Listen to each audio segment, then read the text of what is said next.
Ingeta, la famille, Bokota.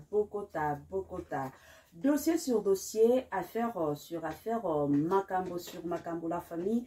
Kola la kolamuka na ya somo, kola la kolamuka na ya koinda, kola la kolamuka na ya kobeba, kola la kolamuka na dossier, kola la kolamuka na matière, kola la kolamuka na situation, pourquoi pas ba circonstance, kande to lo barabiso moko, ba circonstance bande konanga, nandenge moko ya somo. Grande ma joie de vous retrouver encore cet après-midi, surtout sur notre chaîne Étoile Lune Inès TV. Salut chers Bouchou, salut chers abonnés, salut chers connaissances, salut surtout les amis de Étoile Lune Inès TV. J'espère que vous allez bien. Quant à moi, je suis bel et bien, super bien par la grâce de Dieu. Chers Bouchou, chers abonnés et chers connaissances, yalelo toye lisusu bandikonanga kandenge na yebisanga bino soki makambo eza ya koloba tokoya, soki makambo eza ya koloba te tokoya te, toyaka toujours soki tomoni ke ba dossier ezali, ba situation ezali, ba circonstance ezali, yango toyaka toujours et encore na lombangu. Lelo toye na sango moko ya mawa, toye na sango moko ya pasi concernant le fondateur surtout de Madjabou Talent. Nabandi tango tobeta déjà makambo ya le fondateur ya Madjabou Talent, biso nyonso toyebi fondateur yango eza Papa Roy Bondo accompagné de Maman Myriam Bondo. Bande konanga nini ekomeli Papa Roy Bondo, bande konanga kande na yebisaka bino Kongo na biso mutu pasi, Kongo na biso eza na batu o bazana mitema mabe, kande ba yebisaka biso ennemi ya Congolais ezaka Congolais. Ennemi ya Congolais azamto musika te, mais azaka ka Congolais, azaka ka mutu o bovanda ka boseka ka bosala nyonso na ye kaka nde akolinga asala yo mabe. Avant na kokota na mozindo ya makambo oyo ya mabe ekomeli papa na biso Roy Bondo, ekozala malamu et encore malamu mingi na ya nanu ko sensibiliser bandeko na biso nyonso ya sika. En tout cas, si c'est la toute première fois ya kokota pinza na chaîne na biso, chaîne moko kitoko, chaîne ya ba analyse somo, chaîne moko ya ba information pas possible.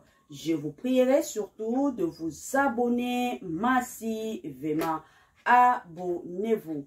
Cliquez aussi sur la cloche de notification pour surtout recevoir les nouveautés de notre chaîne. Aimez la vidéo, la famille, commentez et partagez. Et ko salabiso oyo penza tolobaka na biso chaque jour, chaque minute et pourquoi pas chaque seconde. Tokos makasi. Bambote nanga na yemoko linda bukulu ya balinda. Bambote na Madame Gracia Mpoi. Na pesi bambote na Mama Lisi Mpitu ya balisi. Bambote nanga na Mama Chérie, Mama d'amour, Mama Eugénie Zemanga. Na pesi bambote na Franesse NM, Franciel NM. Et pourquoi pas leur tonton international, tonton Amos Kazadi, sans oublier Madame Nazo Kazadi, na système Moko Yabia. Voilà la famille to la dana sport, nga yabino Mama Étoile Inès TV, na ozonga sima, pour koya ko continuer analyse na biso kaka ndenge et sengeli. To la et on se retrouve juste après.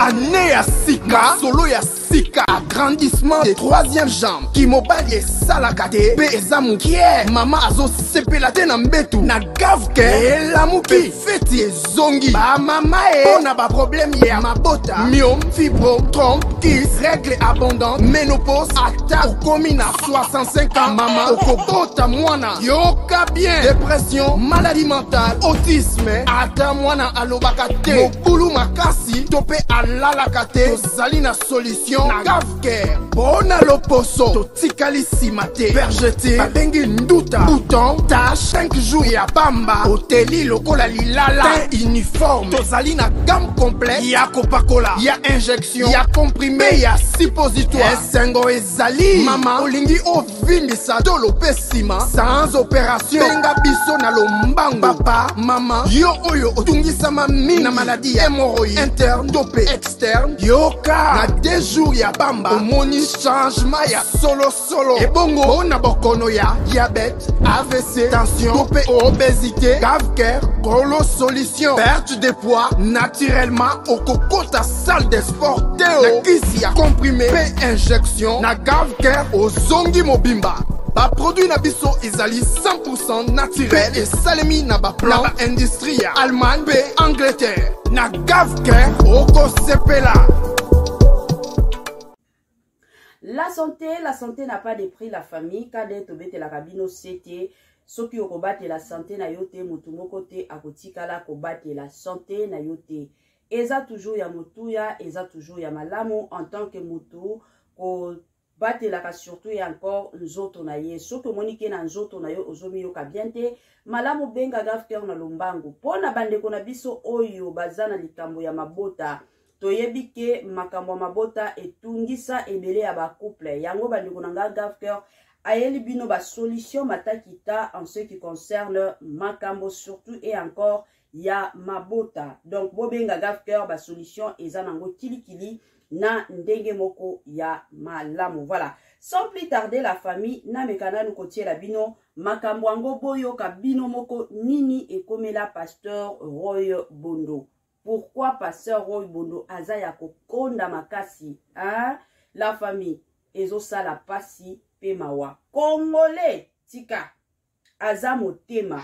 Voilà, na mekana nous kozongo. Voilà. De Madjabou.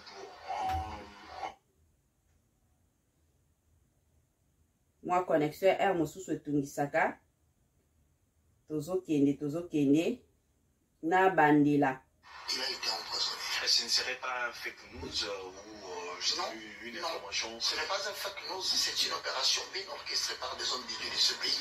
Les hommes de Dieu, oui, entre guillemets, qui cherchent à l'éliminer pour les prouesses, les réalisations qu'il a fait dans ces cas. Le grand motif de vouloir. Non, il faut savoir qu'en République démocratique du Congo, il se développe un type de jalousie qui consiste à refuser que les gens démontrent à la nation qu'ils ont réussi avec Dieu, sans toucher aux pratiques occultes.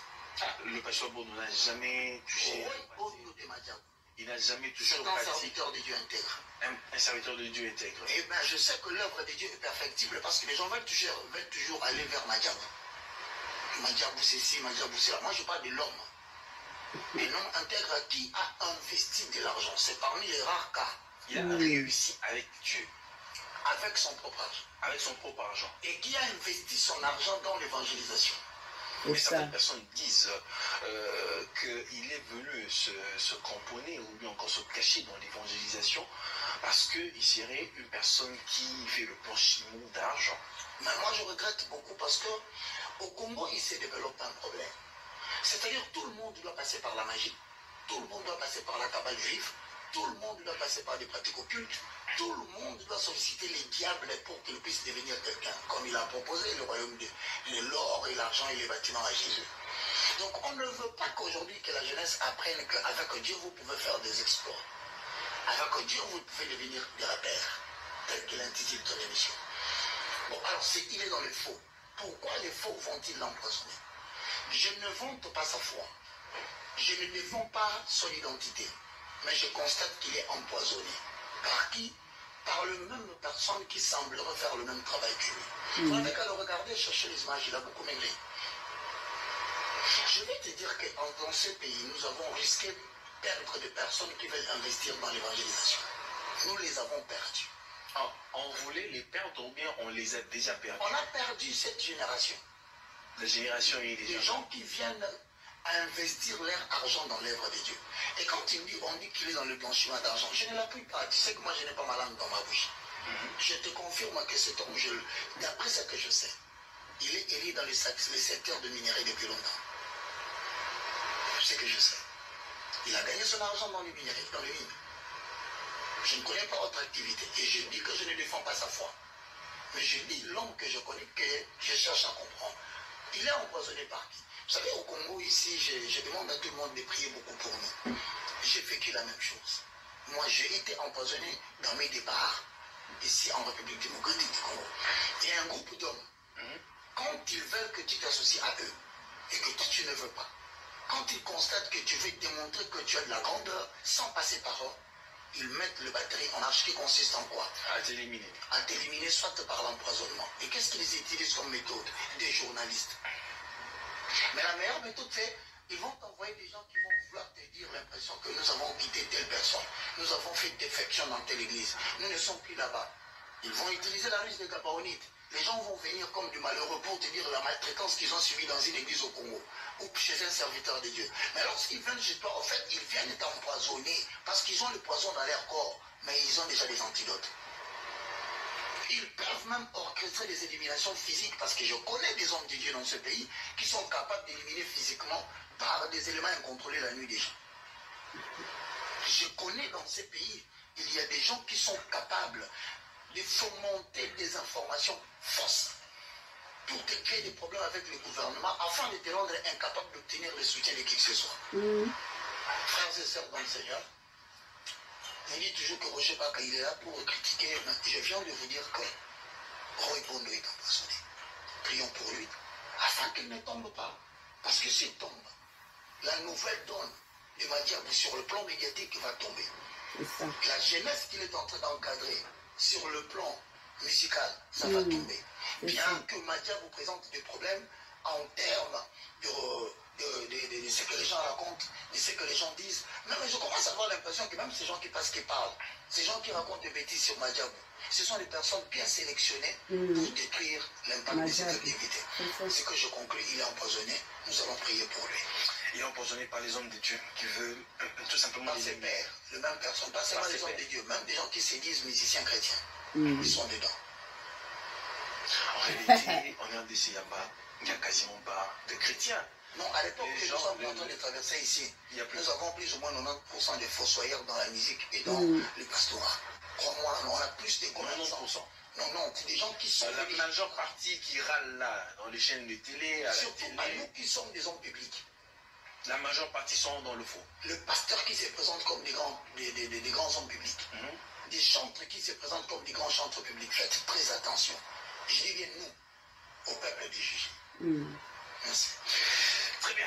Nous ouvrons directement cette émission, évangéliste Roger. Voilà. Nabandi ebela batu la famille bautu kolanda kande na lobaka toujours. Je m'excuse. Congo na biso eza toujours na ba dossier, Congo na biso eza toujours na ba situation. To uti biso nyonso kolanda papa na biso Roger Baka. Nabandi ebela batu to yebiye ebele abatu. To sepelaka na ndenge asalelaka na ye makambo na ye ebele ya bato basepelaka na ndenge amikotisaka na kibonzambe parce que tolobaka toujours eza na bato mosusu oui bien sûr bokanisaki no oyo aza ya nzambe oyo asambelaka nzoka na sese ya motema na ye na sese na kibongoto na ye kibonzambe eza nango te eza mwa bongo. Bon voilà, la famille toye lisusu bandeko na ngaka ndenge boyebi biso. En tout cas, eloko kaka na komeka koya ko bakisa na ndenge moko ya muke na ndenge moko agu na ndenge moko bien ezaka kaka que Congo na biso jalousie eza na niveau moko très élevé. Biso ba congolais tozo lingana biso na biso te. Biso ba congolais tozo préférer au mona ndeko na yo congolais azo souffrir. Baya ko yebisa yo que non ndeko na yo ye wana kuna aza kutu ata na mbongo akolia te, bana na ye bazana bisika kolala te, bana na ye emataki kitaki wana okomona congolais asepeli. Soki amoni kaka ndeko na ye congolais évolution ekomi komata, nzambe akomi kopambola, la plupart ya biso ba congolais mitema evimbaka biso. Et surtout soki otali batu oyo bayokelaka biso ba jalousie ezaka ba chrétien. Omona mutu pe akendaka na église kosambela parce que ya ye lelo esimbi te amoni ya yo esimbi motema ekomi kotonda ye kovimba ye akomi koyokela yo ba jalousie moko mal placé akomi kokanisela ta kutu ya koloba keno liwa eya na nzela na yo okufa. Biso ba congolais tokomi lelo na motema mabe. Soki botali bandeko na nga na lobaka toujours bato ebele baya baloba mabe pona majabu. Ebele ya bato to mona, il y avait même de ces personnes au batine langa ba message. Moi je me rappelle la série ya majabu, surtout les rafiki.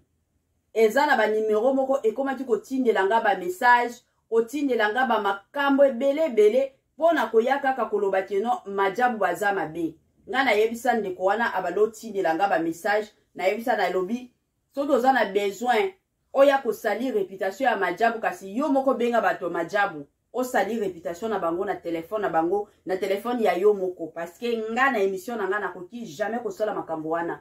Pourquoi? Parce que na omona batala oyo ezobimaka na majabu batala eza ebele oyo ezobimaka na majabu mais ba place ya bongo la famille mais tozala quand même bato lelo oyo toyebi ke tozana ba pasteur Mike tozana ba sœur Deborah Lukalo bazoyemba ba sœur Osini Kaiba ba mama Sandra Mbuyi tozana bato ebele o bazoyemba mais lobi to lobi kuna ngonga na bango ekosila kande tozalaki na ba mama Lombongo lelo oyo ngonga na bango esila tozalaka lisusu na bango bien sûr mais succès na bango ezalaka lisusu ndenge ezalaki kala génération ya sikekoti.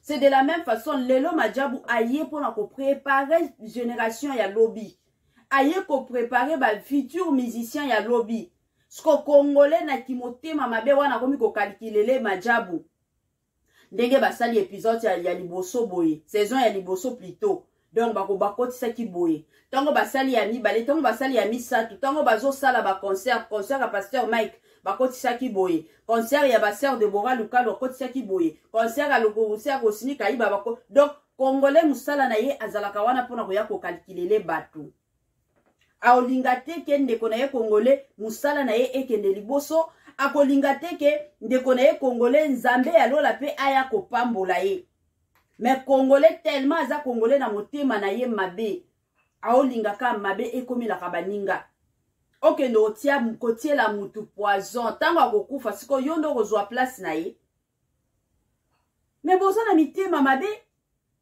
boza penza na mitema mabe biso ba congolais tolo bango la famille toza na mitema mabe biso toza d'ailleurs batu oyo falaki to soutenir papa Roy Bondo to soutenir ye to salela ye ba publicité to ya kotombola musala oyo azo sala mais na côté na biso toza takuna te toza batu moko ya keto na koti koloba toza batu moko toza na mitema mabe toza batu moko na oyeba te congolais soki basala ye na matière nini ba congolais lelo bakomi ko boma baninga à l'occasion de rien na jalousie kaka yo poza na succès na côté na yo omoni moninga pe nzambe aye kotombola ye c'est fini motime komi ko sala yo moto yo kaka oyeba na elobi ata papa Roger Baka awa uti koloba eza kaka ba pasteur mosusu o baza na jalousie na ba chantre mosusu o baza na jalousie bango nde bakie ko empoisonner ye eza ka bongo